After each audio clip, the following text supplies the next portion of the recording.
আমের মুরব্বার রেসিপিগুলো অনেকেই জানেন না যে মুরব্বা কিভাবে বানায়। তো আজকে আমি আপনাদেরকে দেখাবো মুরব্বা কিভাবে বানায়। আসসালামু আলাইকুম সবাইকে।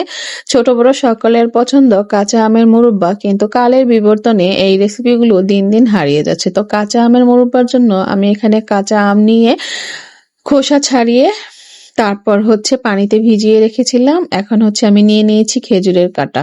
তো খেজুর কাঁটা দিয়ে কাঁচা আমের মুরব্বাগুলো যদি কেচে নেওয়া যায়, মুরব্বাগুলো খুবই সুন্দর হয়। অনেকে আছেন যে কাঁটা চামচ দিয়ে কেটে নেন, সেই ক্ষেত্রে আমের মুরব্বাগুলো ফেরে ফেরে যায় এবং চিনি দিয়ে যখন জাল করা হয় তখন দেখা যায় যে মুরব্বাগুলো গলে যায়।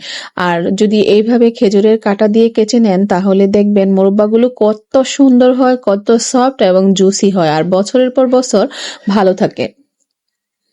তো আমি আমগুলোকে খুব সুন্দর করে খোসা ছাড়িয়ে লবণ পানিতে ভিজিয়ে রেখেছিলাম। এখন আমগুলো আবার ধুয়ে নিয়ে তারপর খেজুর কাঁটার সাহায্যে অনবরত কেচে নিচ্ছি। তো এইভাবেই কেচে নিতে হয় আসলে আমের মুরব্বা। তো দেখা যাচ্ছে যে ঢাকা শহরে তো খেজুর কাঁটা থাকে না, তো ম্যাক্সিমাম মানুষ দেখা যায় যে কাঁটা চামচ দিয়ে কেচে নেয়। তো সেই ক্ষেত্রে দেখা যায় মুরব্বাগুলো জাল করার সময় গলে যায়। তো অথেন্টিক রেসিপি এইভাবে খেজুর কাঁটা দিয়ে কেচতে হয়।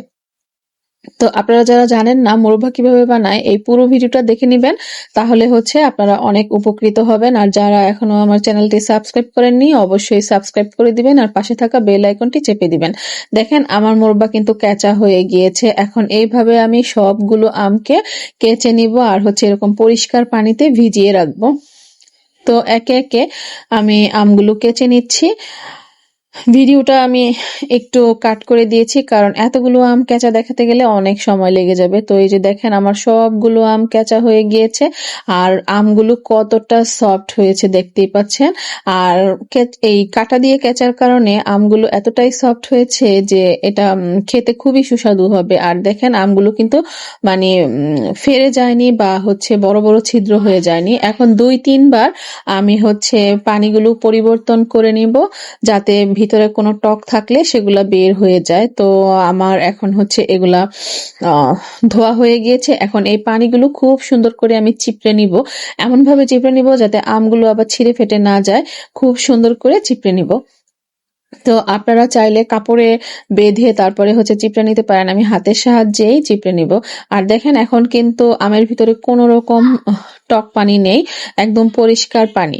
তো যাই হোক আমি আমগুলোকে খুব সুন্দর করে চিপড়ে নিচ্ছি। আর এইদিকে আমি চিনির শিরা তৈরি করে নিব। এখানে আমি 2 কেজির মতো চিনি নিয়েছি, আর এখানে আমি 1 কাপ পরিমাণ পানি দিয়ে দিলাম। তো এখন এই চিনিগুলোকে আমি খুব সুন্দর করে জাল করে নিব, যাতে করে আঁশ চলে আসে সেইভাবে।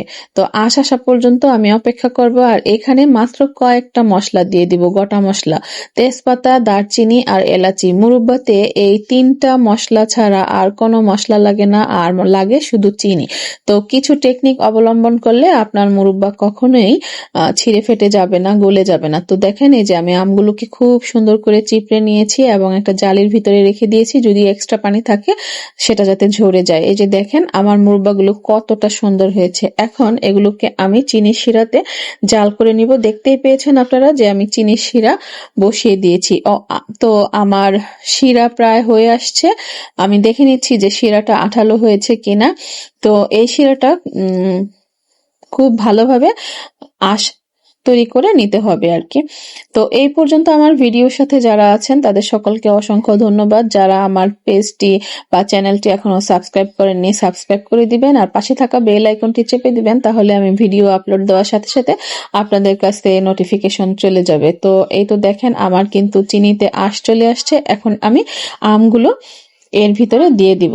আর একটা কথা সবসময় মনে রাখবেন, মোরব্বা বলেন আর আচার বলেন, একবার জাল দিয়েই আপনি স্টোর করতে পারবেন না। সেই ক্ষেত্রে দেখা যাবে যে আপনার মুরব্বাতে ফাঙ্গাস পড়ে যাবে। আর এভাবে যদি আমি যেভাবে দেখাচ্ছি এভাবে বানান তাহলে কখনোই ফাঙ্গাস পড়বে না, আর কোনো রকম সিরকা দেওয়ারও প্রয়োজন হবে না। আমি আমার আচার বা মুরব্বাতে আমি কখনোই সিরকার ব্যবহার করি না। তো এখন দেখতে পাচ্ছেন যে আমি আমগুলোকে শিরার ভিতরে দিয়ে ডুবিয়ে নিয়েছি এবং অনবরত জাল করে নিচ্ছি। এখন আস্তে আস্তে কিন্তু আমের রংগুলো পরিবর্তন হয়ে যাবে। তো আমের রংগুলো পরিবর্তন যখন হয়ে যাবে তখন আমি চুলাটা বন্ধ করে আরো 1-2 দিনের জন্য এইভাবেই রেখে দিব। তো দেখেন এই যে আস্তে আস্তে কিন্তু আমের রং পরিবর্তন হয়ে আসছে। আমার কথার সাথে কি আপনারা মিল পাচ্ছেন? তো আপনারা একবার হলেও মুরব্বা এভাবে বানিয়ে দেখবেন যে এটা আপনাদের জন্য কতটা উপকারী একটা রেসিপি হবে। তো আমি অনবরত নেড়ে যাচ্ছি। নাড়তে হবে এই কারণে যাতে চিনি তো নিচে যাতে লেগে না যায়, লেগে গেলে একটা পোড়া পোড়া গন্ধ কিন্তু চলে আসবে। তো দেখেন একটু ফেনা ফেনা চলে আসছে। তো এই ফেনা ফেনাটা যখন শেষ হয়ে যাবে তখন আমি চুলাটা অফ করে দিব এবং রেখে দিব 1-2 দিনের জন্য। 1-2 দিন পরে আমি আবার হচ্ছে জাল করে নিব। তো মুরব্বাটা আসলে এভাবেই বানাতে হয়, এটাই হচ্ছে অথেন্টিক রেসিপি। ইউটিউবার বা হচ্ছে ফেসবুকে যে ভিডিওগুলো দেখেন ওনারা তো দেখায় যে একবার জাল দিলেই মুরব্বা তৈরি হয়ে যায়। আসলে না, দেখেন আমি 2 দিন পরে আবার চলে আসছি জাল করতে। চিনি খেয়ে মুরব্বার রং দেখেন কত সুন্দর গোল্ডেন ব্রাউন হয়ে গিয়েছে। দেখে মনে হচ্ছে যেরকম একেবারে মিষ্টি। তো এটা খেতেও কিন্তু খুবই সুস্বাদু হয়। তো আমি আবার এই আমগুলোকে খুব সুন্দর করে জাল করে নিচ্ছি এবং এটা একদম শিরাটা আঠা আঠা ভাব যখন হয়ে আসবে তখন এটা নামিয়ে নিব এবং ঠান্ডা হলে অবশ্যই এটাকে কাচের জারে স্টোর করতে হবে। দেখেন আমগুলো দেখেন যে চিনির রস খেয়ে আমগুলো কতটা সুন্দর হয়েছে। এগুলো কিন্তু খেতে, এই মুরব্বা খেতে খুবই খুবই মজা হয় কিন্তু। এটা আপনি দুধ ভাতের সাথে খেয়ে দেখেন, খুব খুব মজা লাগবে। তো আমার এই রেসিপিটা যদি কারো উপকারে আসে তাহলে তো খুবই ভালো। তো যাই হোক, যারা এতক্ষণ আবারও বলছি আমার ভিডিওটার সাথে ছিলেন সবাইকে অসংখ্য ধন্যবাদ। আর আমার চ্যানেলটি সাবস্ক্রাইব করে অবশ্যই অবশ্যই পাশে থাকবেন। তো আমার ভিডিও কেমন লাগলো অবশ্যই জানাবেন। আজকের ভিডিও এখানেই শেষ করে দিব। সবাই ভালো থাকবেন, সুস্থ থাকবেন, আমার চ্যানেলের পাশে থাকবেন।